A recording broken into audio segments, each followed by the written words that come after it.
coordenação da campanha do quilo pediu para avisar que a campanha foi antecipada para domingo próximo.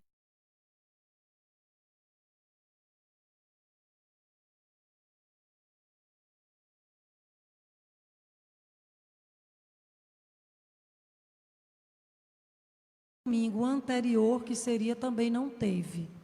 Então, fica aí o convite para domingo próximo, campanha do quilo, né?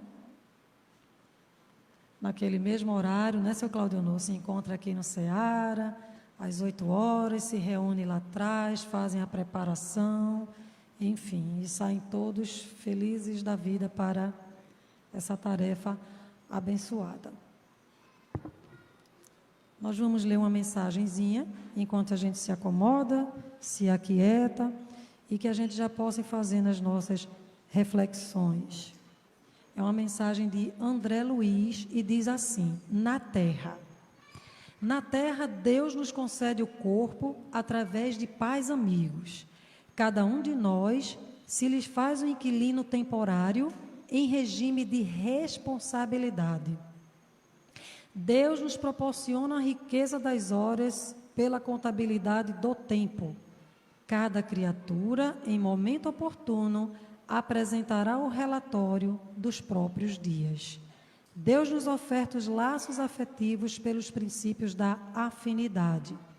Podemos valorizá-los ou não, conforme o nosso próprio arbítrio. Deus nos concede a propriedade por intermédio das leis organizadas pelos próprios humanos. Daremos conta do usufruto respectivo. Deus nos oferece as sementes pelos recursos da natureza. Plantio e colheitas são sempre de nossa escolha. Deus nos confia o dinheiro através do trabalho ou da generosidade alheia. Somos responsáveis pela aplicação da finança que nos seja creditada. Deus nos habilita para a eficiência com máquinas diversas por meio da própria inteligência humana. Compete a nós outros a programação e a condução delas. Em suma, toda a criação e doação das vantagens de que dispomos procedem de Deus. Entretanto, é justo reconhecer que todos os êxitos e problemas da utilização pertencem a nós. E que bom, não é? Que bom que é assim que acontece. Porque se fala muito em livre-arbítrio, se fala muito em reforma íntima, né? Mas também é muito lindo nós sabermos, e a doutrina revela isso de uma maneira muito majestosa para nós, quando nos diz que nós somos co-criadores com Deus. Não é? Nós temos o nosso livre-arbítrio, mas também por misericórdia divina, nós temos as limitações impostas pelas leis divinas e pelas leis de amor, para que a gente não erre tanto, para que a gente não acabe, né, na estrada evolutiva da vida, desse espírito, a gente se comprometa ainda mais. E sim, a gente aprenda a olhar como uma escola, né? Uma escola, nós estamos sempre criando com Deus, sempre nos renovando, sempre aprendendo, enfim. Nós não vamos nos alongar muito, porque também ainda fazendo parte da nossa preparação, nós vamos dar as boas-vindas mais uma vez, né, porque ele já esteve aqui conosco há alguns anos atrás, o ator Renato Prieto. Eu não sei se vocês se recordam, mas ele foi o André Luiz do filme Nosso Lar. Quem assistiu aqui o filme Nosso Lar? Está aqui André Luiz, viu? Encarnado. Então, ele está aqui em Recife, juntamente com o Sempre Viva. Aqui está o representante de uma instituição que desenvolve um trabalho lindo, belíssimo, não é? Com mulheres que são portadoras do HIV e que ele vai falar com isso com mais propriedade. Eu só vou adiantar para vocês que Renato vai estar apresentando A Morte é uma Piada 2. Há algum tempo atrás ele veio e apresentou A Morte é uma Piada 1, e o Seara de Deus, na mesma época, com o Sempre Viva, o Sempre Viva promoveu A Morte é uma Piada 1, e nós promovemos o Semeador de Estrelas, que foi lá no Centro de Convenções, né? No Teatro Guararapes. Nos dias 12/4, 13/4 e 14/4. Né? Sexta, sábado e domingo próximos, ou seja, amanhã, sábado e domingo. Sexta às 19h30, sábado às 19h30 e domingo às 19h30. Aonde? Lá no Parque Dona Lindu, naquele teatro lá, lindo, maravilhoso. Tem aqui algumas participações especiais de Nena Queiroga, Bia Vilachan e Luizinho de Serra.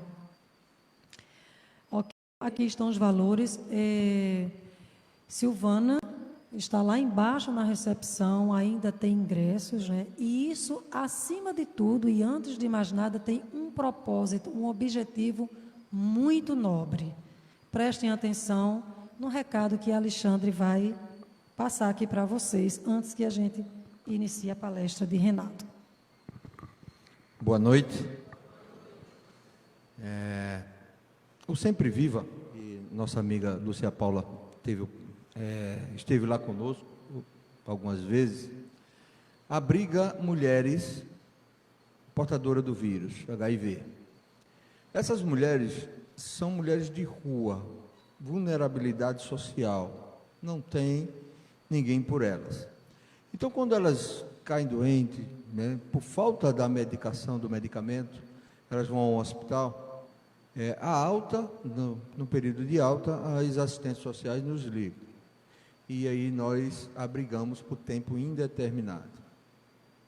Geralmente essas mulheres têm filhos, como Lúcia Paula teve a oportunidade de ver. Essas crianças muitas vezes estão em abrigos, porque elas estão na rua, então o conselho tutelar, não é? Tiram o poder delas de estar com as crianças, e aí o trabalho é que entra um trabalho mais fundo, mais dirigido, é fazer com que elas se apoderem, que elas retomem esses laços com essas crianças, além de a orientação para a medicação, que elas façam adesão ao tratamento, porque hoje você pode viver tranquilamente a vida inteira com HIV, com AIDS. Eu tenho contato desde a década de 80, tive um irmão acometido, veio a desencarnar, não chegou a conhecer o AZT. Então, para mim, hoje, assim, é uma coisa que já faz parte da minha vida há muitos anos. E elas chegam estigmatizadas, com preconceito, elas não querem tocar no assunto. É um trabalho longo de psicologia, para tentar mostrar a elas que a vida continua, apesar do que elas têm, né? Apesar dessa doença tão estigmatizada. Quem é diabético aqui? Olha só, eu digo que é melhor ter HIV do que diabetes. Imagina você querer comer aquele bolinho, né? Aquela Coca-Cola, aquele Guaraná e não poder, né?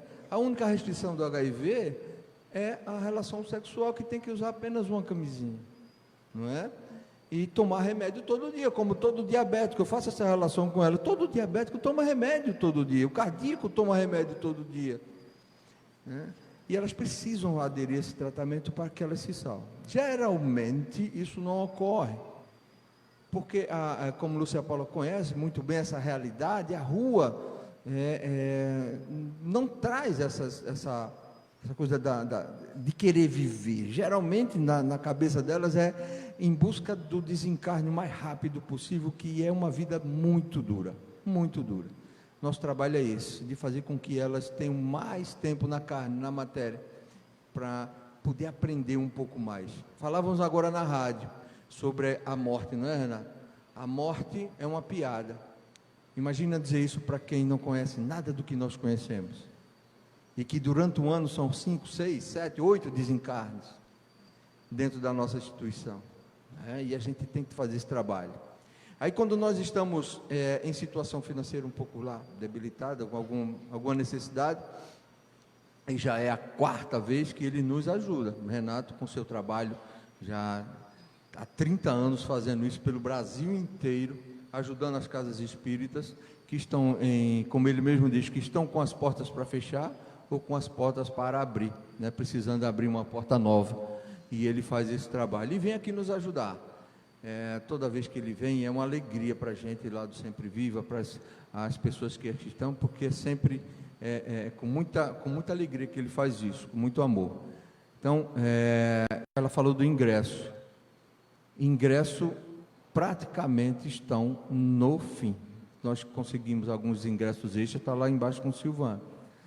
Então, corram, vão lá embaixo, porque a peça é muito, muito legal. Tá? Obrigado. Obrigada, Alexandre. Já que você tocou, nós precisamos algumas vezes, né, aperrear lá o Sempre Viva, e vimos esse trabalho de perto e o quanto precisa, não é, de um olhar, de um carinho, de uma ajuda para que se mantenha, para que prossiga. É um ambiente de uma simplicidade, mas ao mesmo tempo de um aconchego, né? Foi inesquecível naquele dia quando vocês receberam aquela criatura lá. E você disse assim para ela: você agora ganhou uma família. Eu sou o pai, Silvana é a mãe, estamos aqui. Você só sai daqui o dia que você quiser. E assim que puder, você pode trazer seus filhos. Né? Gratidão. E o Renato, como ele já falou, faz esse trabalho lindo pelo Brasil afora. Né? Apesar do tema ser um tema assim, mas a morte é uma piada, mas a temática é sobre espiritualidade, é sobre imortalidade, mas traz um humor, né? Um humor leve, é divertida de se ver e é uma peça maravilhosa. Nós assistimos assistimos o Semeador e vamos agora para a número 2. Encontros Impossíveis no Teatro Guararapes. Encontros Impossíveis é outro. Então, vamos lá, que o tempo não espera por nós. Vamos pedir para Ricardo fazer a nossa prece de início.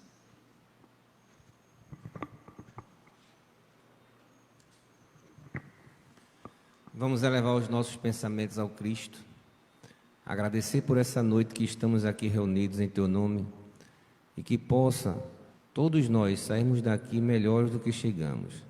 Que as palavras do nosso irmão Renato traga paz, traga esperança para todas as almas que estão aqui, para os que estão encarnados e desencarnados, para quem veio para cá atrás de ajuda, que as palavras possam auxiliar no tratamento de todos aqueles que estão presentes. Que assim seja. Em nome de Deus, em nome de Jesus, iniciamos nossos trabalhos. Renato. Boa noite. Todo mundo encarnado aí? Que bom, né? Você sabe que eu estava ouvindo eles falarem da peça e às vezes eu quero fazer uma enquete. Por que você acha que eu botei o título da peça A Morte é uma Piada? Por que você acha que é A Morte é uma Piada? Porque normalmente a gente ouve o tempo todo, as pessoas ouvem, tudo se encerra aqui, né? Vou lá no cemitério para me despedir de fulano, né? As pessoas dizem, você não vai em tal lugar, é a última vez que você vai ver, né? Porque a sociedade, cada uma tem o seu raciocínio e para viver bem na sociedade você tem que respeitar, né, o comportamental de todas as pessoas. Então, volta e meia, algum amigo meu me liga dizendo, olha, tal fulano, a mãe do Beltrano morreu, você vai lá para se despedir, né? E a vida inteira eu fiquei ouvindo aquilo de pessoas que têm outras escolhas religiosas ou filosóficas, que não as nossas. E eu disse, olha, uma pessoa que acredita que a vida continua só pode achar que a morte é uma piada, né? Ela tem que entender que a morte é uma piada, da maneira como é pregado para ela ao longo da vida, porque nós não somos um eixo, né, de raciocínio. Nós convivemos num grupo de pessoas de raciocínios diferentes. E para viver numa sociedade diferente, você tem que entender as diferenças todas. Às vezes a gente acha que todo mundo está pensando o que você está pensando, e na verdade o outro está pensando exatamente o contrário ao que você está pensando, porque a maneira dele de entender como ele está aqui, como ele nasceu, como ele vai morrer, é outra. E eu sempre digo, se ele faz isso de forma honesta, é verdadeiro o sentimento dele, está ótimo. A gente não tem que julgar a maneira como as pessoas enxergam as coisas, desde que ela seja honesta na maneira de enxergar. É verdadeiro dentro dela. Mas é meio comum em toda a sociedade essa coisa de tudo termina aí. Se ele morrer, como é que vai ser, né? Acaba tudo, diz outro, né? Terminou, enquanto ele estava vivo, tudo funcionava. Ele morreu, acabou tudo, né? As pessoas colocam uma barreira de encerramento o tempo todo em relação à morte. E na verdade, se eu acredito que a vida continua, a morte só pode ser uma grande piada, porque ela continua. Então, é uma passagem rápida, né? A mesma passagem de tempo que eu tenho para entrar no corpo, às vezes pode ser muito mais rápido para eu sair, porque na entrada tem toda também uma preparação, o tempo da gestação, o tempo do aprendizado, o tempo do crescimento, o entendimento, e posterior a isso, o tempo de eu ter certeza exatamente quem eu sou, e sair do corpo. Parece complexo, mas não é uma coisa complexa, é simples. Uma amiga minha, que é aeromoça há mais de 20 anos, ela falou assim, as pessoas ficam tão preocupadas às vezes que o avião começa a cair, e como será a queda, como foi lá embaixo. Ela falou, Renato, quando o avião tem uma queda brusca, rápida, todo mundo a bordo perde sentido, na mesma hora. Então, imaginando numa queda, óbvio, né? Então, assim, se o avião começar uma queda muito brusca, vai chegar logo 10 segundos ou 12 segundos depois, a maioria das pessoas perderam o sentido, por causa da oxigenação, rapidez e tal. E às vezes para a gente parece que é um grande sofrimento, e para outra pessoa não foi absolutamente nada, foi simples. A menina perguntou na rádio, como é que eu queria desencarnar? Eu disse, como minha mãe, se possível. Meu avô levantou, foi ao toalete, voltou, descansou, acordou. Minha avó acordou, ele estava desencarnado. Mamãe estava deitada no colo de minha sobrinha Paola. Levantou para fazer uma coisa, olhando para frente, voltou, estava desencarnada. Eu não vejo sentido que, se você tiver uma vida legal, se você for um cara comprometido com a verdade, com a bondade, com o crescimento espiritual, com a evolução, por que você tenha que ter dor?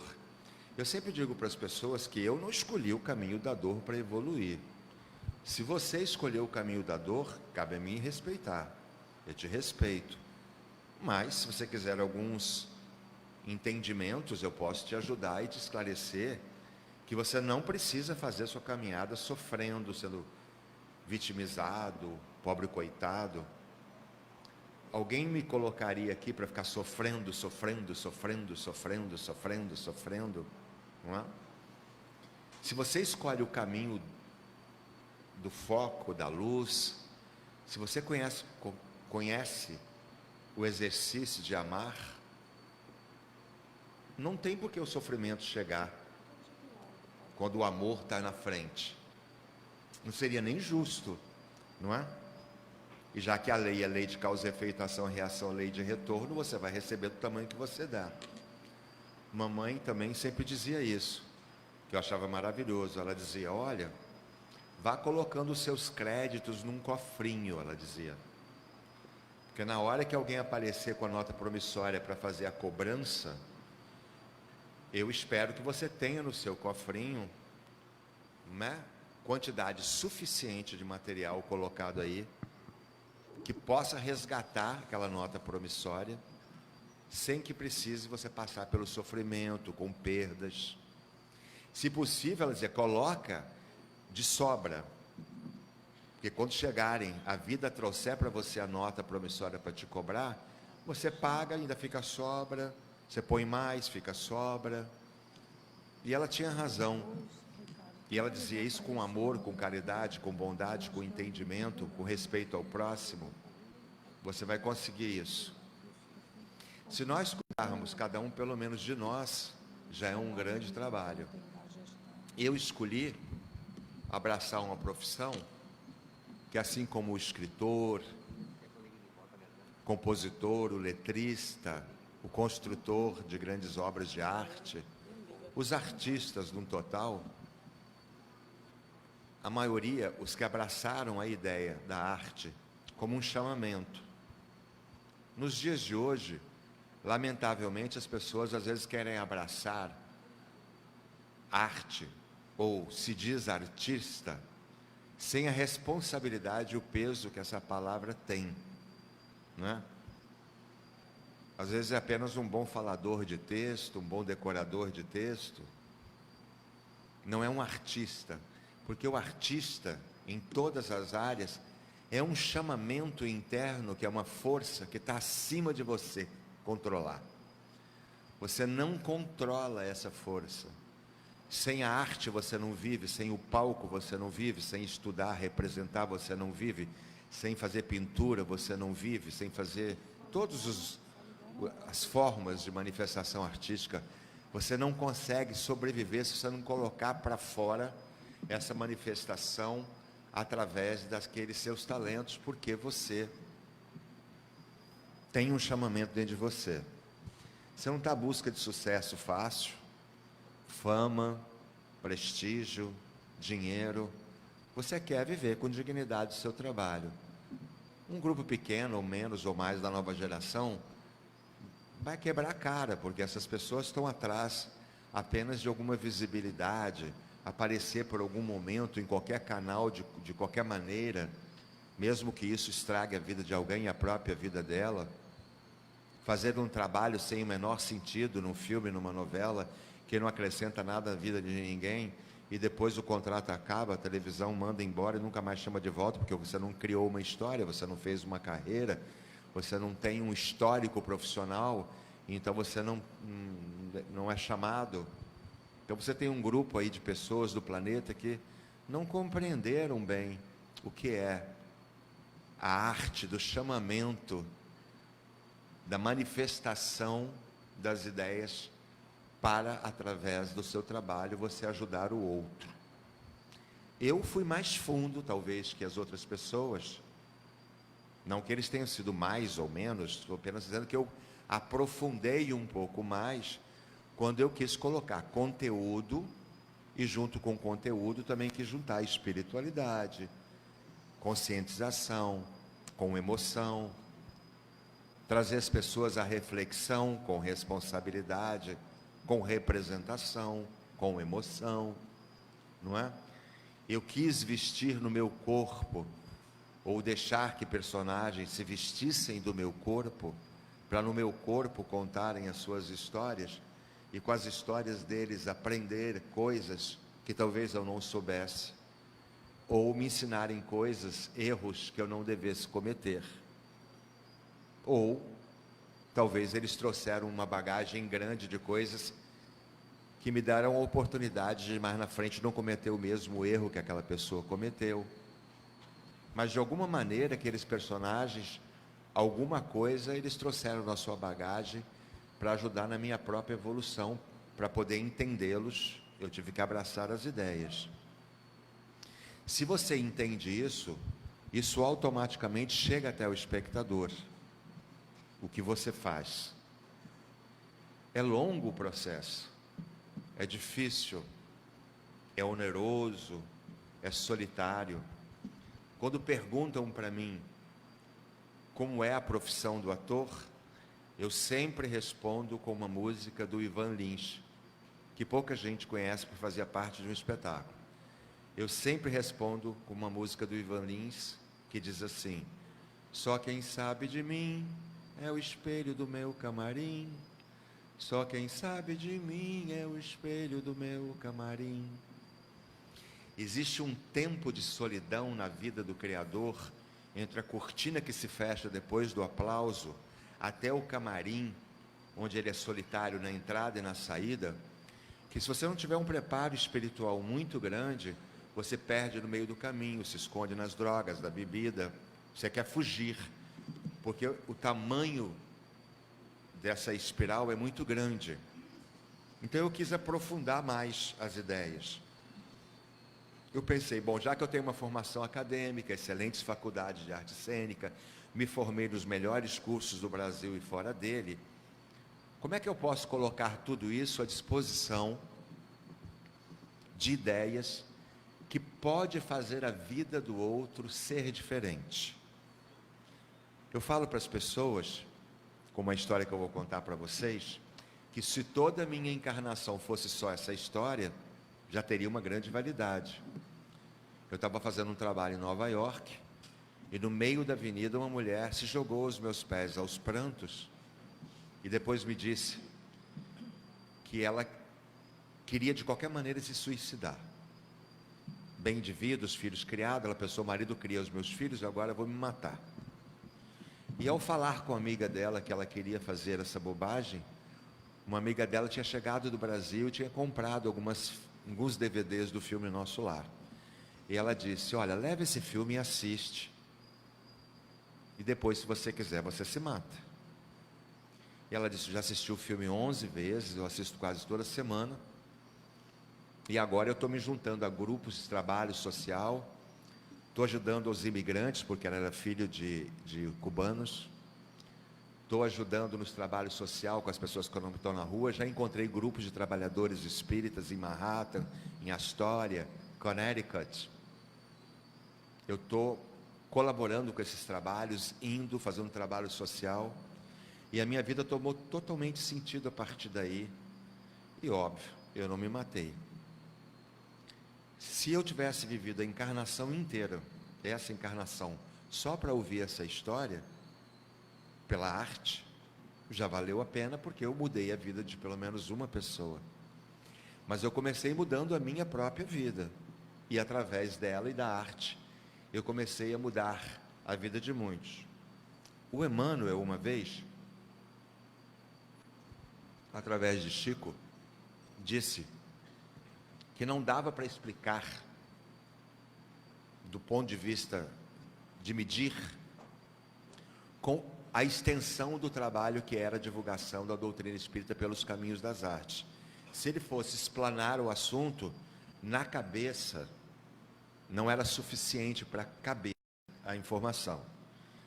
Que nós só entenderíamos isso posteriormente, depois de desencarnado.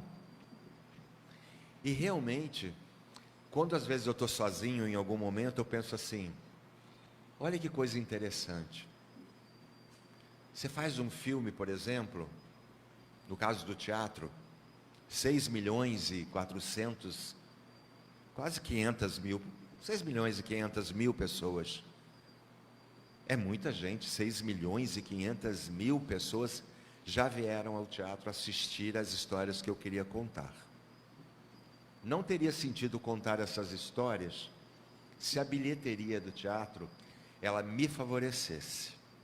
A espiritualidade é tão generosa que, sabendo que não dá para viver num planeta em que a gente recebe nãos toda hora, eu tinha que realmente chegar numa casa que tivesse estrutura geral, para que eu, independente das pessoas quererem ou não apoiar o projeto, quererem ou não patrocinar o projeto, quererem ou não investir no projeto teatral, cinematográfico, ele não deixaria de acontecer, porque eu encontraria pessoas que fariam ele viabilizar de alguma maneira.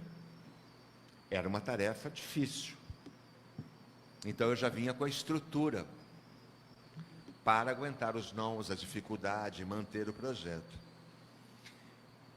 Então não teria sentido você fazer um projeto desse se a bilheteria viesse resolver o meu problema. O meu problema já está resolvido desde a hora que eu reencarnei. A minha vida artística vai muito bem, obrigado. Eu sou roteirista, eu faço roteiro para outros espetáculos, eu estou envolvido, por exemplo, agora na finalização de um roteiro para um grande espetáculo em São Paulo, Eu acabei de gravar um filme há pouco tempo em São Paulo, em julho eu faço outro filme no Rio, daqui a 20 dias eu estou embarcando para Portugal, vou me apresentar em 15, 16 cidades. Cheguei há 3 meses atrás da Alemanha, Suíça, Itália, fiz 3 meses no Rio até agora, em março, parei para vir para cá. A minha vida vai andando. Só tinha sentido se essa bilheteria também salvasse vidas, praticamente, né, na prática. Pessoas que precisam do medicamento e não têm, precisam do remédio, precisam da casa, precisam da comida, precisam do aconchego, do lar, da instituição, do afeto, de gente para atender, de psicólogos, de médicos, gente que precisa receber salários para atender o necessitado. Então, se ao fazer, acho que acabou a bateria. Algum desencarnado passou por aqui. Irmãos, vamos orar por ele. Então não tem sentido. Por exemplo, o trabalho que ele faz com o Sempre Viva. Eu nem me lembro mais. Aliás, sabe o que acontece? Eu comecei a fazer isso lá no número 50. Para que eu vou decorar o nome das instituições que foram beneficiadas? Eu posso dizer para vocês que são mais de 2.400. Mais de 2.000 e tantas. Para eu ficar olhando um livrinho dizendo assim, A, B, C, D, né, do estado tal, do país tal. Algumas falam comigo toda hora, eu tenho, é o Alexandre do Sempre Viva, é o fulano de tal lugar. Então eu acabo guardando, mas assim, qual seria o sentido, digamos, eu ter lá um caderninho, com, olha, agora eu vou ler para vocês o nome de todas as instituições e quantas pessoas tinham em cada instituição, quantas apresentações eu fiz para que aquela bilheteria não fechasse aquela instituição. Eu fiquei até preocupado, porque vai que isso me desse um descarrego de vaidade, você entendeu? Falei, é melhor não ficar lendo esse negócio. Mas eu sei que, claro, eu tenho que ter um compêndio, digamos assim, passa de 2.000 e tantas instituições. Então é claro que se você for multiplicar isso por números, aqui são 150 pessoas, ali são 300 pessoas atendidas, lá são 500, aqui são 120, ali são 80. Óbvio que se você multiplicar isso por qual foi o resultado que aquela bilheteria fez naquela cidade, para aquelas pessoas, qual foi o resultado que nós conseguimos com aquele bom espetáculo, qualificado espetáculo, o que foi que ele conseguiu com a sua bilheteria, ou com as suas emoções, com as suas modificações, ajudar aquelas pessoas a ficarem mais 10 anos na matéria com condição, terem ao seu lado as coisas necessárias para que seja menos doloroso a situação dela que ela está passando. Aí eu acho que a função do artista tem função nesse sentido. Por isso que eu digo para vocês que eu fui um pouco mais fundo. Eu quis juntar qualidade, emoção, cinema de qualidade, teatro de qualidade, atores, técnicos, montadores, gente profissional, que colocaria os seus talentos à disposição para fazer trabalhos que fossem tocantes, profundamente tocantes, mudando a vida das pessoas, os raciocínios, as formas de pensar sobre determinado tema, ou assistindo, você às vezes se esclarece rapidamente sobre um determinado tema, como encarnar, como desencarnar, você lê, mas vendo na prática, sentido emoção, facilita. Aí eu acho que tem, né, um sentido, para mim pelo menos, estar na matéria. Claro que eu, de forma afetiva e grata, eu sei, por exemplo, que na hora que ele falar para todo mundo lá no grupo, quais são as soluções que foram encontradas, e que ele disser, vamos todos orar pelo grupo que trabalha com o Renato, óbvio que aquilo se forma uma energia na nossa direção, e que aquela energia pode facilitar a gente fazer novos projetos, ajudar outras pessoas, fazer novos filmes, novos espetáculos, ajudar mais grupos e outras pessoas. Teve um momento assim que eu tive dúvida lá atrás, assim, mais jovem. Eu tinha um pouco de dúvida, porque era difícil, né, levar as coisas adiante num planeta de provas e expiações, num planeta que as coisas demoram às vezes a acontecer, mesmo que você luta, tem um tempo, você precisa ter paciência para aprender a esperar, né? Mamãe dizia, calma que hoje não é julho, hoje é abril. Era um exercício de paciência que ela nos dava para aguardar o mês de julho. Então a gente precisa saber esperar o que é em 2020. Aliás, eu vou dar uma dica para vocês: quer demorar para desencarnar, façam um projeto, inventem. A gente vai ficando na matéria. Cada vez que me chamam, eu digo, olha, eu vou fazer uma peça em 2020 lá para o fulano. Posso desencarnar agora não, e com isso eu vou ficando. Fiquei até agora, quero ver que se eu fico até uns 80, pelo menos, né? E eu falei para o Chico assim, nossa Chico, como é difícil, né?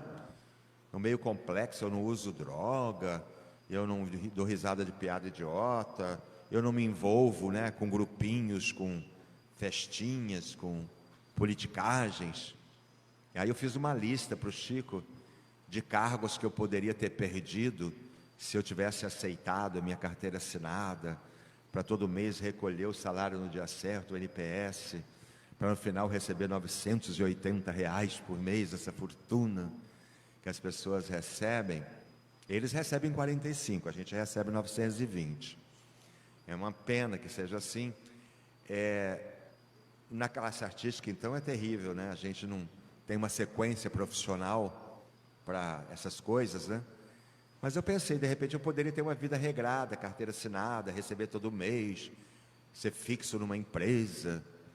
E eu falei, Chico, de repente está faltando humildade minha para enxergar que eu poderia trabalhar numa desses negócios, numa desses cargos burocráticos. E ele falou para mim assim, Renato, meu filho, você foi chamado para algum desses cargos que você me citou? Eu falei, não, Chico, nenhum. Ele falou, então não sei que cargo, não sei que oportunidade é essa que você está perdendo, se ninguém te chamou, não é? Né? Que oportunidade é essa, né? Que você está falando aí, ninguém chamou você, então você não está perdendo chance nenhuma. Verdade, continua no seu caminho. Hoje, por exemplo, o filme Nosso Lar e outros filmes também que eu fiz na temática, mas o filme Nosso Lar, que é a bandeira maior, né? Ele sempre vai ser a estrela, foi a que desbravou, não é?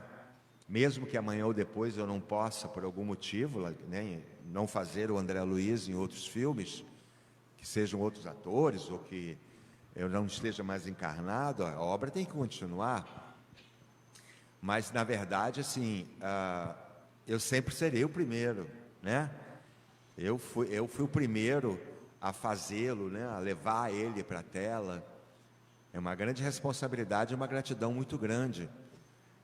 As pessoas sempre vão conectar a imagem dele, o nome dele, comigo, com o meu nome, é o Renato Prieto, André Luiz, Nosso Lar, né? Mesmo que por algum motivo, lá na frente eu não possa fazer. Mas você veja, a visualização dele em todos os meios ultrapassa 38 milhões em cinema, teatro, em vídeo, DVD, né? 60, 70 países. Eu agora nessa viagem a Portugal participarei de algumas vezes de lançamentos dele com debates do final. Eu fiz o lançamento dele há uns 5 meses atrás, eu acho, uns 4. Sou péssimo para números. Nunca decorem os números que eu falo, viu? Pode ser 5, foi 10. E na Itália, porque ele foi lançado em toda a Europa em italiano. Encontraram uma voz igualzinha à minha, parlando italiana, né? E aí eu fui acompanhar a estreia com a presença de todas as autoridades. E ali eu pude ver a Europa toda presente, se emocionando com aquilo ali.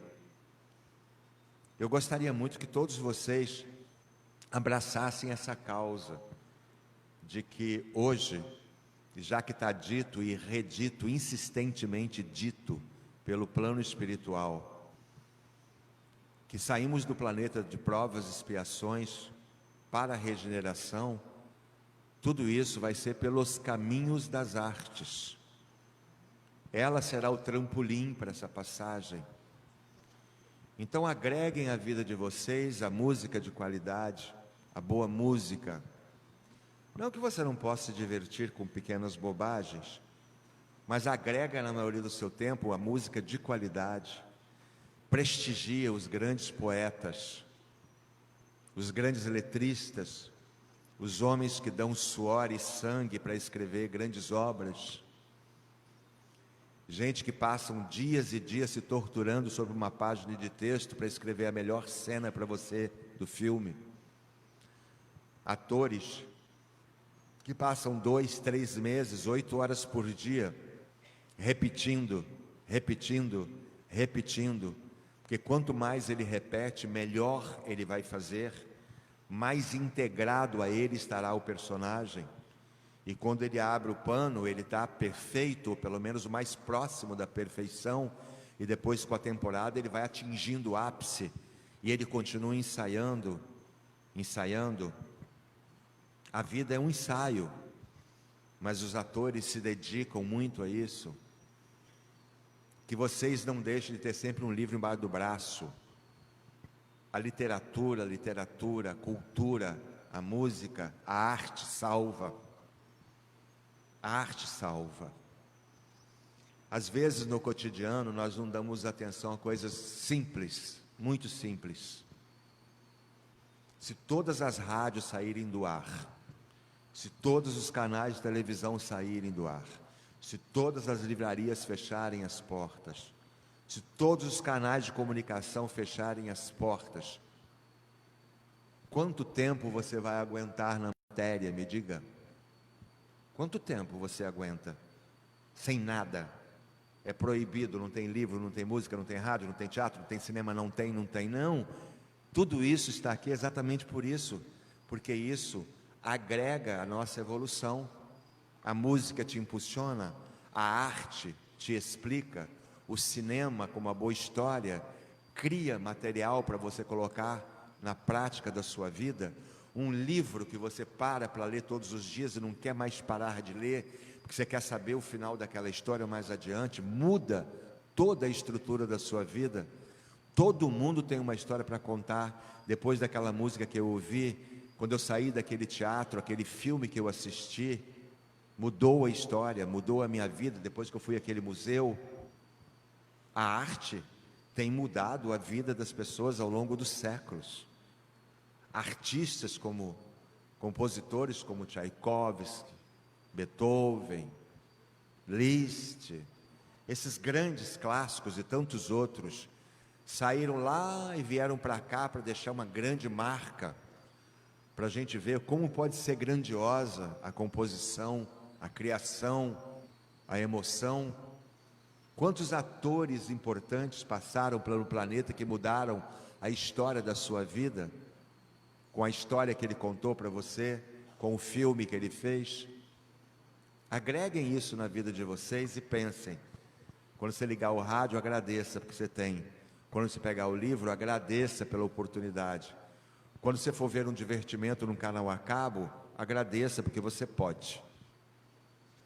Você pode, você pode. Imagina se você não tivesse todos esses aparatos de aprendizado e de agregação, agregar tudo isso, mais o ensinamento espírita.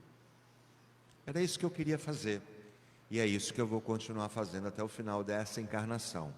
Novos espetáculos, novos filmes, rodando o Brasil inteiro, dias e dias fora da minha casa. Minha casa é um mundo. Tenho saudade da minha casa, claro, saudade dos meus amores, Mas a minha missão é essa: acordar no Recife, dormir no Rio de Janeiro, acordar em Portugal, voltar para cá. Aí as pessoas falam assim, mas é uma vida fácil. Não, se você acha que mudar de cidade durante 15 dias, cada dia numa cidade é fácil, entendeu? E trabalho o dia inteiro, dá entrevista de 8 ao meio-dia, para, almoça, dá entrevista de tarde, faz palestra de noite, vai, faz a peça, vai o filme, babá. Se você acha que é fácil, não é fácil. Às vezes a gente dorme 4 horas, 5 horas, mas para cumprir todos os compromissos, bem, bem, você precisa estar bem. Eu vou estar aqui dessa vez para ajudar, mais uma vez, o Sempre Viva. Já tivemos com você fazendo Semeador de Estrelas. Então, em homenagem a você, eu vou dizer para vocês que quando eu montei o Semeador de Estrelas, eu queria contar, porque eu achava que só se falava muito de Chico. Não que Chico não mereça que seja falado dele. Mas nós nos esquecemos que o Brasil é Chico, é Divaldo, é Haroldo, é João, é Maria, é Paulo, é Zeca, os que têm nome e que não têm nome, que fazem grandes trabalhos como eles fazem. O fato de eu não saber o nome da pessoa do estado tal, não significa que ela não faz um grande trabalho como qualquer outro desses nomes que celebram a doutrina no Brasil e no mundo. Eu falei, eu quero contar a história do Divaldo para que mais pessoas saibam a vida dele, sobre ele. Quando ele foi assistir, então eu estudei muito, né? Para pegar o gestual dele, para falar parecido com ele, o olhar dele. Aí quando ele foi assistir a peça, ele subiu no palco, e eu falei para ele assim, já que você está aqui encarnado, vem para cá fazer a prece e vamos encerrar essa apresentação, que tinha umas 1000 pessoas. E aí ele chegou no palco, eu vou imitá-lo para vocês. Ele chegou no palco e fez assim, Renato, meu filho, olhando para o palco, eu não sabia se você era eu ou se eu era você. Falei, Divaldo, aquela mulher ali não para de me perseguir. Ele falou, vá orando, Renato. Mas ela continua me perseguindo. Ele disse, continue orando. Ela vai desencarnar e você continua orando. Eu continuei orando, mas ela não desencarnou até hoje, viu, gente? Foi uma alegria contar a vida dele no palco.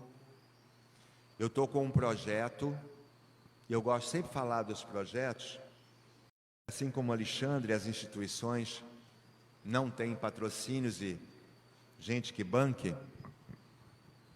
Eu sempre digo para as pessoas, imagina que você, quando desencarnar, você chega na espiritualidade e alguém venha te cumprimentar e diga para você assim, você não me conhece, mas você salvou a vida da minha filha, que estava encarnada. E você diz, não sei quem é. Ela vai dizer, minha filha estava na instituição tal, e com aquele trabalho que você fazia todos os meses, era a sua parte que deu ela o estudo, o alimento, e hoje ela é advogada. Como é bom você não saber que você fez isso, mas como é bom também você saber que o que você fez não se perde, é seu, é para você que vai vir aquela gratidão, a energia. Foi você quem fez, é o efeito da causa que você promoveu.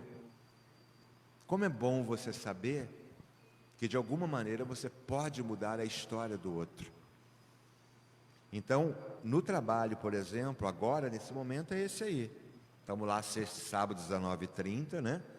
No Teatro Luiz Mendonça, no Parque Dona Lindu. Domingo é às 19 horas. Na verdade, tudo que eu fiz lá atrás, hoje aparecem os resultados.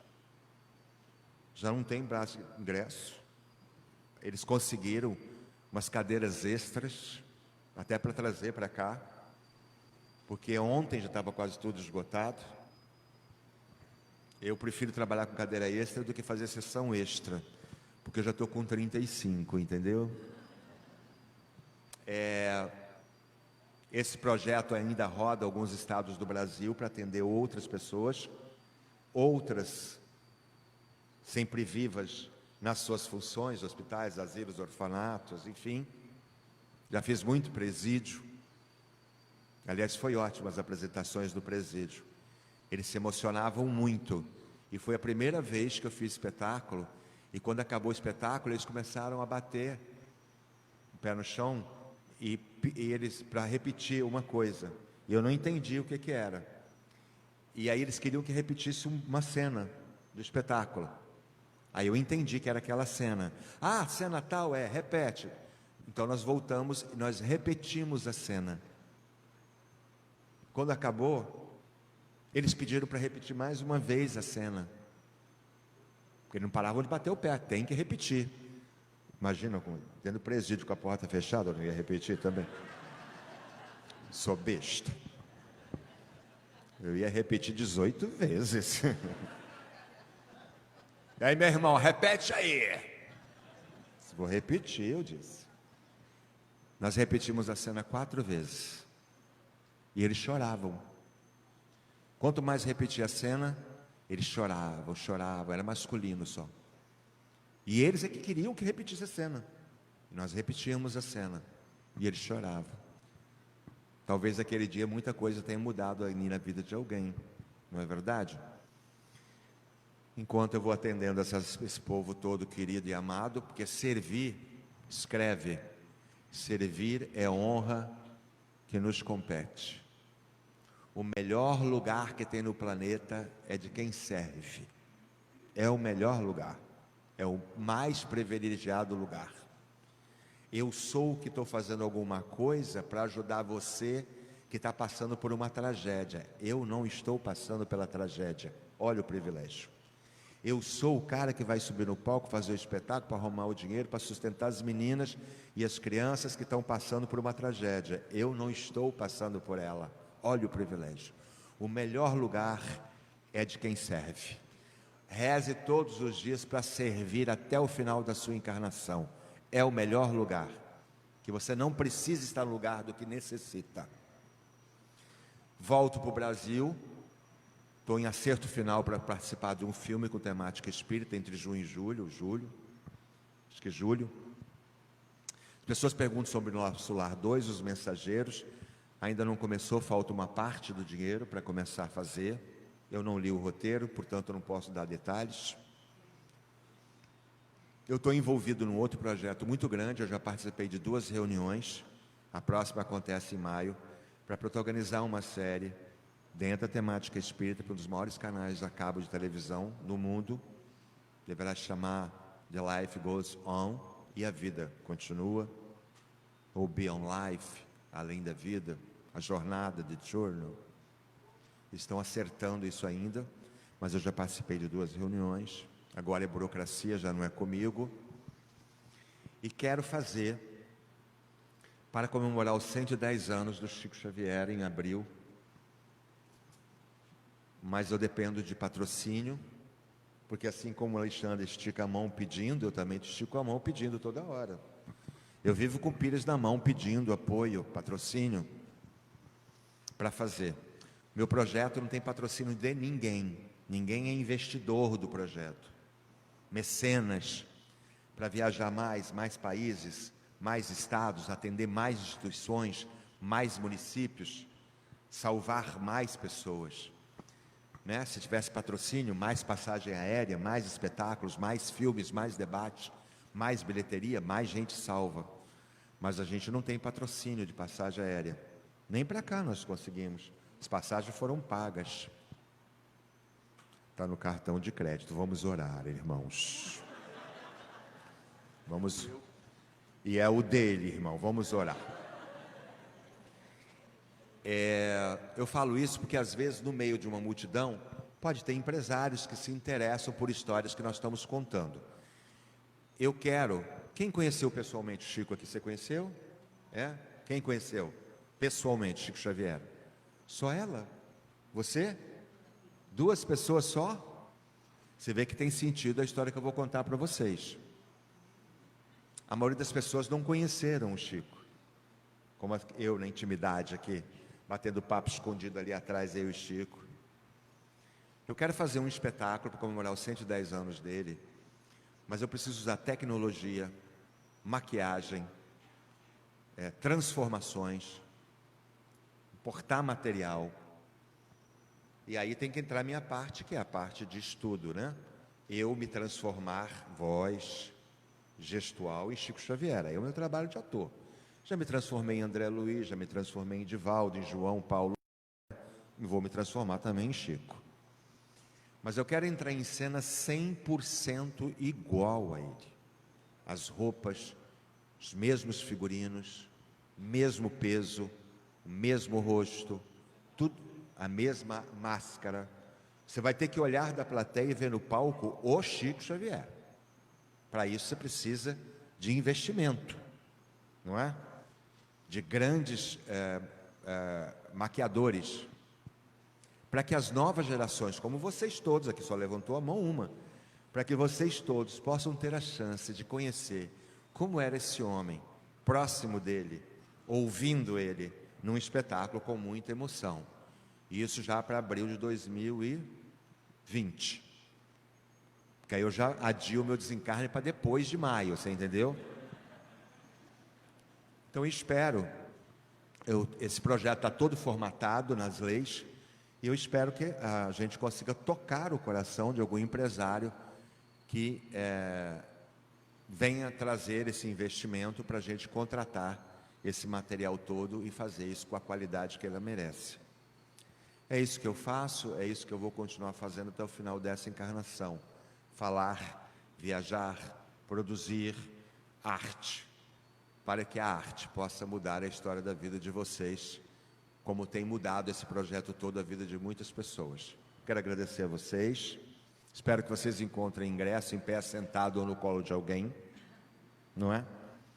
Eu uma vez perguntei isso para o Chico, como é que a gente faz se ninguém aparecer para assistir a gente? Porque no começo tinha um pouco de preconceito. Falei, se aparecer quase ninguém lá, aparecer umas 10 pessoas para assistir a peça, como é que a gente faz? Aí o Chico falou assim, vocês entram em cena e façam a peça na hora que vocês marcaram. Mas Chico, não apareceu ninguém para assistir a peça. Ele disse, não, tem que entrar em cena e fazer a peça na hora que está marcado, que o teatro vai ficar lotado de espírito para assistir vocês. Como a gente lota sempre o teatro, os espíritos se sentam no colo de vocês, assim, né? Eu sou muito grato por isso, eu sou muito grato por ser útil e de fazer da minha vida um passo a mais de utilidade, não a meu favor, que eu sou apenas um aprendiz, como todos vocês, mas com a vontade enorme de fazer diferença numa encarnação. Eu sempre digo que muita gente passa pelo corpo 80 anos e faz turismo na matéria, e outros passam 80 anos evoluindo nesses 80 anos. Eu quero fazer parte dessa turma que quer evoluir, que é grato ao corpo que tem, e não fazer turismo sem querer aprender e dar um passo adiante. Façam parte desse grupo que não quer fazer turismo, que vai evoluir, que vai ajudar, que faz caridade, que cresce espiritualmente, que faça bem o próximo, não é? E você vai descobrir que é exatamente aquilo que eu falei, servir é honra que nos compete. Boa noite. Será que eles vão ficar na matéria que não está com ingresso? Posso falar. Na verdade, sim, é que eu pedi a espiritualidade, uma gentileza hoje, que eu vi o Chico lá atrás. Aqueles que comprarem o ingresso para assistir em pé, sentado, não sei como, vão ganhar mais 10 anos na matéria, entendeu? Os que não comprarem vão desencarnar na saída. Aqui você decide.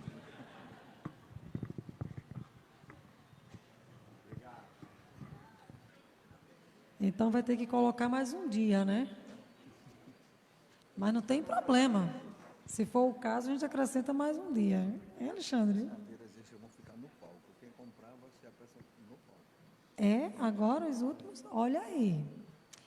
Quem comprar os ingressos e tiver esgotadas as cadeiras que estão padronizadas, vão assistir sentados lá no palco.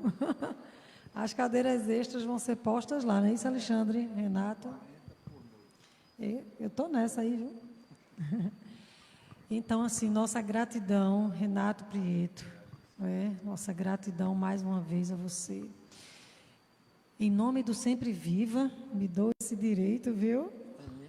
Que é um trabalho realmente que precisa dessa sensibilização, né? Essa casa também lhe agradece de coração a sua vinda, estar aqui. E o trabalho do SEAR, o trabalho da instituição deve ser esse mesmo, é darmos as mãos e ajudarmos uns aos outros, né, na divulgação, o espaço, né, a comunidade SEAR de Deus está aqui. Então, gente, vamos fortalecer esse laço, nessa corrente do bem, para que o evento aconteça nesses 3 dias e aconteça com sucesso. O sucesso e a vitória, mas é do bem, não é? Não é como o Renato colocou aqui, o sucesso, digamos assim, pessoal, mas o sucesso do bem, porque é para isso que ele veio, é a missão para o qual ele está aqui. Vamos abraçar essa causa. E Silvana está lá embaixo esperando, para que a gente possa agora assistir a peça bem pertinho dele, não é? Que nós possamos voltar para as nossas casas, não é?